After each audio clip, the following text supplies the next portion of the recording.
From Kansas State University, this is Agriculture Today. Eric Atkinson with you. Here's what's ahead. On the cattle markets, Tyler Cozzens of the Livestock Marketing Information Center. He'll share the LMIC's latest quarterly beef demand index, as well as the center's projections on per capita beef consumption in the U.S. in 2022 and 2023. Interesting numbers there from Tyler. He'll cover all of that next. Then K-State's Terry Griffin and visiting researcher Enil Serrano from Zamorano Agricultural University in Honduras. We'll talk about their current study of the Kansas cattle feeding and processing industries and how well they would function in the event of a major natural disaster. And further ahead, this week's K-State Agricultural Events Calendar, right here on this Agriculture Today.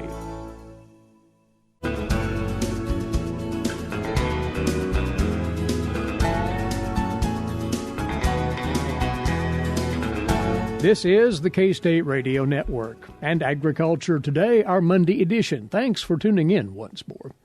Excitement in the cattle markets. We'll pick up on that right away now. And we'll take a closer look at beef demand domestically and abroad. Some updated numbers there, courtesy of our guest from the Livestock Marketing Information Center out in Denver. Tyler Cozzens is an agricultural economist with the center. Tyler, the cash cattle trade broke sharply to the upside in the Central Plains this past week. Some would say it's been a long time coming, but in any event, it's encouraging news. It is very encouraging, and these are some of the highest price levels that we've seen all year.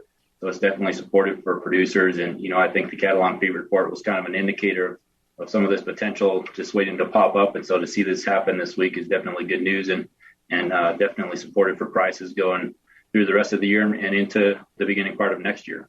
And the general anticipation by many, including the LMIC, was that markets would improve, returns would improve to feeding cattle in 2022. Well, this sets the table for that, it would seem, Tyler. Yes, it does. I think we're looking to see some brighter roads ahead for the cattle industry. It was great to see. By the way, for the record, cash cattle trade in Kansas last week reaching $130. First time we've seen that mark in quite a while.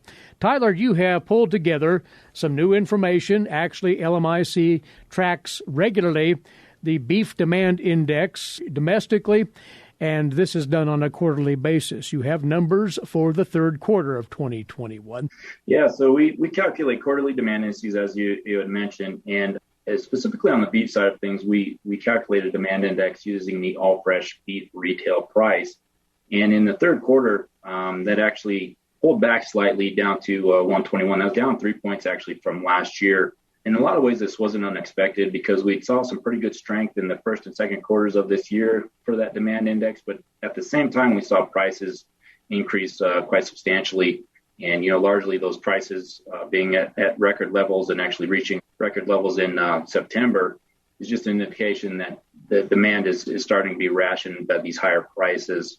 And so that, a key factor into this calculation is those retail prices. And why this is important is because, we saw prices, they started the year above 2020 by about 6 to 7%. This continued. And actually reached well above $7 per pound. This is well above the 5-year average, which is typically in the high $5 per pound range. So definitely some substantial increases in just retail beef prices. Definitely a headwind to consumer demand, and we saw this start to happen in this third quarter of this year. And largely why this is kind of an indicator is we saw these wholesale beef prices. They trended up higher throughout the year, kind of peaked during the summer months. And then as we got into this third quarter, they've started to pull back some, but there's a little bit of a lag between these wholesale prices and retail prices. And so we've seen these wholesale prices start to pull back. So we'll probably see these retail prices eventually start to trend lower. But in that process, these higher retail prices have definitely been a headwind. And so we'll probably see the demand index in the fourth quarter start to pull back a little bit as well, just as those prices have stayed higher. But I think the thing that's going to be interesting to watch is, this holiday season, we've seen some consumers start to choose a little bit more of a steak dinner for the holiday season rather than kind of your traditional maybe turkey or ham type of a dinner. So I think it'll be interesting to see how this plays out, especially in the fourth quarter. Now, there's another way of looking at beef demand, and that is by way of the measurement we often refer to as per capita consumption. And you've worked up some numbers along that line as well, Tyler, but might distinguish here this means of describing demand to that of the demand index you just covered. Yeah, so when we're looking at per capita consumption, it's part of the demand evaluation side of things. So really, it's just a kind of a gauge for economists to use to evaluate demand. But I think we have to keep in mind that when we're looking at and discussing per capita consumption, what we're really talking about is meat availability, right? So per capita consumption is actually independent of prices. So it's not an exact reflection of demand, but it's still a good indicator of just overall meat consumption. So that's why we look at this per capita consumption side of things. LMIC, we have our longer term projections here. And so we use this per capita consumption as a way to sort of gauge meat availability and just overall consumption. Per capita consumption, when we're talking about this, let's kind of pull out this equation here of what we're looking at and how we actually calculate this, because I think there's some important pieces in there. So what we're doing is we're taking our total supply. And when we talk about total supply, we're talking about production plus beginning stocks plus imports. Okay, so once we get that total supply calculation, then we're subtracting off exports and ending stocks. So that ending value is then divided by population, which then gives us our per capita consumption. And this is important to kind of highlight this because there are these key components here, specifically exports, which is another part of this demand equation, which we'll talk about here a little bit later. But when we look at this per capita consumption, there's some interesting trends that are going on. And specifically on the beef side of things, LMIC, for our longer term projections for beef per capita consumption, we see that actually trending lower here over the next few years.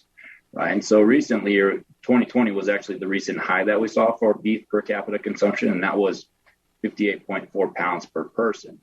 Now, 2021, we're actually expecting this per capita consumption to move a little bit lower to about 58 pounds per person, so down about half a pound from 2020. Now, as we discussed a little bit earlier, the beef supplies are getting a little bit tighter, and so we're expecting per capita consumption in 2022 and 23 to start to trend lower, down about 1 to 2 pounds per person, so about 56 to 55 pounds per person roughly over the next couple of years. But I think we also have to keep in mind that in the early 2000s, beef per capita consumption was about 60 pounds per person. So we're actually moving a little bit lower than some of the highs that we've seen within the last couple of decades. Well, then, with beef trending lower, what about the competing meats by comparison in terms of per capita consumption of pork and poultry? Yeah, so pork is a little bit interesting because over the last couple of decades, that pork per capita consumption has averaged about 50 pounds per person annually. And based on what we have for our projections through 22 and 23, expect pork per capita consumption to continue to trend about that 50 pounds per person. And a lot of this is just due to higher costs, feed costs for pork production, and also just tighter pork supplies, which will keep this per capita consumption level lower.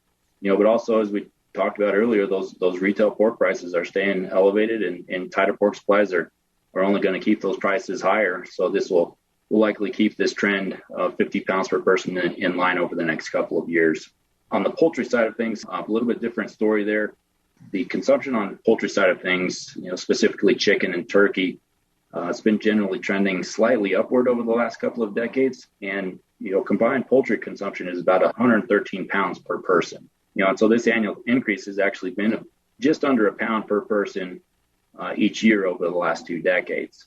A lot of this rise has been primarily on the chicken consumption side of things. But I think to keep in mind with poultry consumption generally trending upward over the next couple of years, this is largely due to just poultry probably being a more price competitive meat in the meat case for those price conscious consumers. Good to have a handle on how those per capita consumption levels compare. But one of the components of that calculation, again, as you said, Tyler, exports. You have new numbers on September trade to share, but no doubt about it, foreign demand for beef is not a small part of the picture these days. No, it's not. We're actually seeing a larger proportion of overall beef production getting exported and destined for these foreign channels. And actually in September, beef exports were 289 million pounds. This is actually up 21% from last year.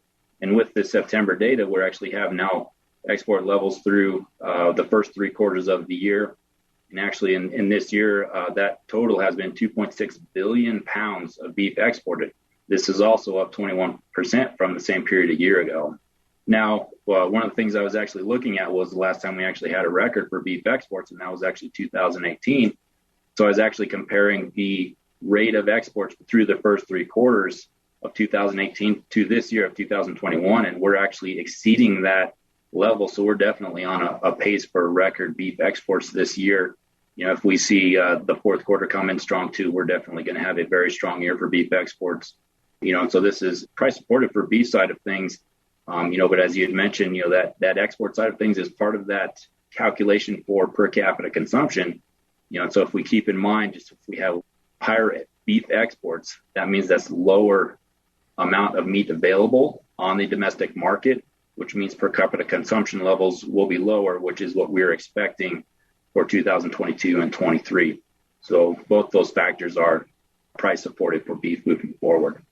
Loads of data there, but collectively, it sounds as if there's a favorable set of developments on behalf of the beef sector settling in here now. Is that a fair assessment? I think so. You have tightening of supplies. Prices are being supported by that. Demand is still historically doing very well. So I think moving forward, the beef industry is looking at brighter times moving forward. Hey, Tyler, we appreciate your time right here. Thanks for joining us. Thank you. He's an agricultural economist with the Livestock Marketing Information Center, which again is co-sponsored by K-State and several other land-grant universities. Tyler Cozzens on the cattle markets, and you're listening to Agriculture Today.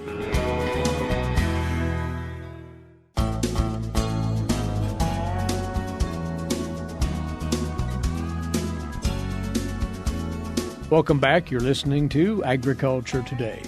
Mike Side once more is precision agricultural economist with K-State Research and Extension, Terry Griffin, and along with him, a special guest who is working with Terry on a specific project here at Kansas State University and in the state of Kansas. He is from the country of Honduras and the Pan American Agricultural University. Enil Serrano is along with us today as well. And before we talk about this project that Enil is involved with and you're assisting with, Terry, explain how he comes to be at K-State. So every year, our Department of Agriculture Economics hosts several interns from Zamorano. This year, we're hosting 4. Enil is one of those 4. They arrived sometime in August, and they'll be here until a week before Thanksgiving. So we have these 4 interns, and they're looking for projects, and they each have different interests and aptitudes. And Enil was interested in some policy aspects, some production, and GIS mapping was one of the skills that he wanted to pick up. And so we matched interest with projects. Before we go any further, and Enil will ask you to explain what Zamorano is, if you would. Yeah, of course. It's a pleasure for me to be over here with you, Eric. And yeah, every person that goes to Zamorano and graduates, they have like a special love for that university because you create a very good networking with people, create like very close bonds. Because Zamorano, it's not like other universities. We even had like our slogan, which is a Latin phrase saying, Laborum ne vincit, which means that work conquers all. So it's very special, because we get to know about the theory in class, but we also put it into practice on the field.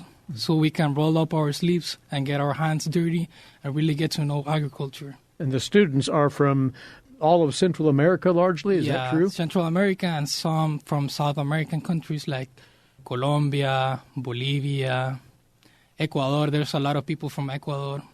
So yeah, it's kind of interesting also that you don't even have to travel to those countries and get to know those cultures.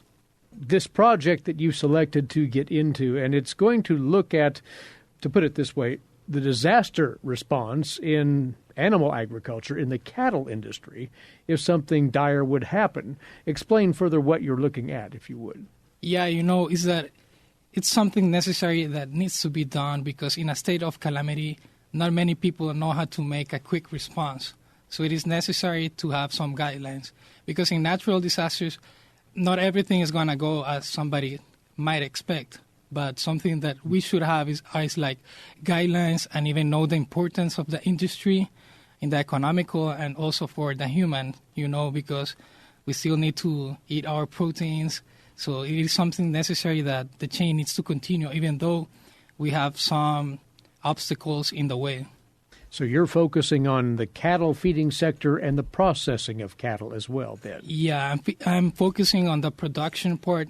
Also, for example, in the slaughterhouse, that would be like the processing part, and even the commercialization part, that would be like having the commodity of meat, giving it to the people, like the distribution part too. You're interested in spatial things here, that is, the physical abilities to move product, to process product in times of natural disaster occurrences. Yeah, and this is the part that comes the spatial data, because we need to have like updated maps. So this is the part where we use RStudio and GIS to see like is there gonna be like interference, or is there gonna be like some bottlenecks between each different part? Like I said, like the part of production, processing, and also a part of commercialization. So I think that RStudio is like a very good tool. I wasn't that familiarized with it, but I know that Dr. Terry Griffin has a lot of experience, and he has helped me throughout the way.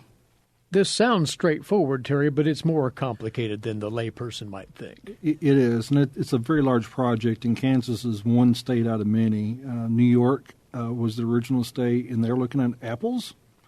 And so how to get apples to consumers in the event of a catastrophe, a calamity. And Kansas is the second state that joined this project, and they wanted to do livestock. And so we focused on, where are cow-calf operations across the country. And we made maps for that. And then we narrowed it down to actual locations of the feedlots and the slaughter plants. And it's also the flow. Just knowing where things are is important, but getting, if railroad, if interstates, for whatever reason during a disaster are obstructed, how can we get animals to where they need to be? How can we get the feed to where they need to be? As an example, don't tell anybody, but I took off a few days for vacation this summer, and I went to Colorado, and I was whitewater rafting down the Colorado River in late June, early July. And you may remember on the news that I-70 was shut down due to a mudslide. I saw the mudslide in real time. I could hear it. I saw a rock move. And then I saw another rock move. And then I saw a 100-year disaster event in real life. Those things can happen. Maybe not a mudslide in Kansas, but other natural disasters can happen anywhere in the country, anywhere in the world. And in those events, emergency response, people may not have knowledge of agriculture, but they may need to know something about how to keep people fed, because last thing you want is for citizens to become hungry. And we've got a network system with GIS software that all of the emergency response personnel will have access to. And so they will know where things are, and they will know the flow of how things are transported. So is that to say that, Enil, you have come to the point in this project where you have a final product, if you will, or a template on how that flow works, or are you still in the process? Yeah, I'm still in the process. Something that I'm done right now is like, for example, having the map of the feedlots and slaughterhouses here in the state of Kansas, but I also want to go further than that. Something important is to know the balanced feeding that cattle needs, like, for example, corn, sorghum, those basic needs that we need for, like, feeding the cattle. I think it would be necessary also to have maps of those places. For an example, I don't know if somebody goes out of feeding, maybe they want to know where's the location or the coordinates of that place. Are you going to, at some point, then take the mapping that you finalize here and put it through some kind of disaster simulation to test it out, so to speak? Yeah, I think that would be fun. But this is not just an exercise for the sake of an exercise. You're hoping to have an applicable tool at the end for use here in Kansas and possibly elsewhere. Yeah, it's an applicable tool that we hope we'll never use. And something also that we want to point out is nowadays technology has gone even in agriculture. So I think that something good, is to point out that agriculture 4.0 or like a more technological agriculture is necessary to implement it, so that way we have a lot of records of how the industry is changing also, and we need to be like catching up on those things. I would recall like using the biometric sensors for cattle. It would be something important so that the farmers are more available to know about the animal welfare, that kind of stuff. I think that digital is something necessary to be implemented in agriculture. So I think this project can also point out that how necessary technology can be in these events. So, and we'll finish out with this. Enil, in your judgment, is the Kansas cattle industry well prepared for that disaster, or will there be likely bottlenecks? I think they might be, but the good thing is that it hasn't happened. So we can prevent the most that as we can. So we're going to try to keep it as less those bottlenecks. And learning from your work, that's the point here, Terry, right? Mm-hmm. Right. So this semester, Enil learned a lot about GIS and collecting data and putting the coordinates, the latitude and longitude into the GIS to make maps. And it's going to be an important thing. We don't want a disaster to occur, but if one does, we need to be prepared for some of these critical things. Well, this work will go a long way in lending toward what you just said there, Terry. So thanks once again, Enil, for sharing what you're working on here. The best of luck as you finish it up and as you head back to your homeland and take this knowledge with you. We appreciate your time. Thank you, Eric. I appreciated your invitation, and I have really enjoyed my time here in Manhattan and also working with Dr. Terry. I've been here like a couple of months, but I think that Manhattan will also like stay in my heart, because I think that I'll also be like a wildcat in a kind of a way. We always like to hear that. Very good. And Terry, thank you as well. Thanks, Eric. It's a pleasure being here. Thank you, Enil. And along with K-State Precision Agricultural economist Terry Griffin, a student that's working with Terry while here in the United States and at Kansas State University. He is from Zamorano University, which houses many Pan-American students as an agricultural institution. He is originally from Honduras, Enil Serrano. Again, he's been working on the ability of our cattle industry at the feedlot and the processing levels to respond accordingly to calamities, natural disasters, and continuing to get that vital food resource to the consumer's plate. We'll be back with more on Agriculture Today.